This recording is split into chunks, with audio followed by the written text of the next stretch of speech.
एक छोटे से गांव के बाहर घने जंगल में एक बिल्ली अपने 2 बच्चों के साथ रहती थी। उसका पति कई साल पहले इस दुनिया को छोड़ चुका था। गांव वाले उसकी बीमारी से डरते थे, इसलिए उसे गांव में रहने नहीं देते थे। वह अपने दोनों बच्चों के साथ जंगल में बने एक छोटे से टूटे फूटे घर में रहती थी। बिल्ली का बड़ा बेटा समझदार और मेहनती था, जबकि छोटा बेटा अभी बहुत छोटा था।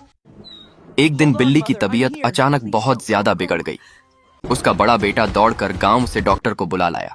डॉक्टर ने जांच करने के बाद कहा, अगर तुरंत ऑपरेशन नहीं हुआ तो इन्हें बचाना मुश्किल होगा। यह सुनकर दोनों बच्चों की आंखों में आंसू भर आए, लेकिन उनके पास इतने पैसे नहीं थे कि ऑपरेशन करवा सकें। बड़ा बेटा हर जगह मदद मांगता रहा, पर किसी ने साथ नहीं दिया। कुछ दिनों तक बिल्ली दर्द सहती रही और एक रात अपने बच्चों को सीने से लगाकर हमेशा के लिए सो गई। मरने से पहले उसने अपने बड़े बेटे का हाथ पकड़कर कहा, बेटा, पढ़ लिख कर बड़ा आदमी बनना। किसी गरीब को मेरी तरह इलाज के बिना मरने मत देना। मां की मौत ने बड़े बेटे का दिल तोड़ दिया, लेकिन उसी दर्द ने उसे मजबूत भी बना दिया। अगले ही दिन वह शहर चला गया। दिन में वह मजदूरी करता और रात में पढ़ाई। कई बार वह भूखा सो जाता, लेकिन मां की बातें उसे हार नहीं मानने देती थीं।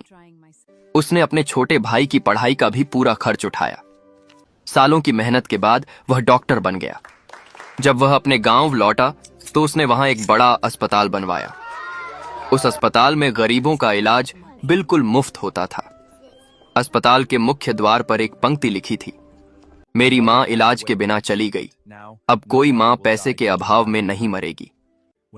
जब भी कोई मरीज ठीक होकर मुस्कुराते हुए घर लौटता, डॉक्टर बिल्ली की आंखें नम हो जातीं।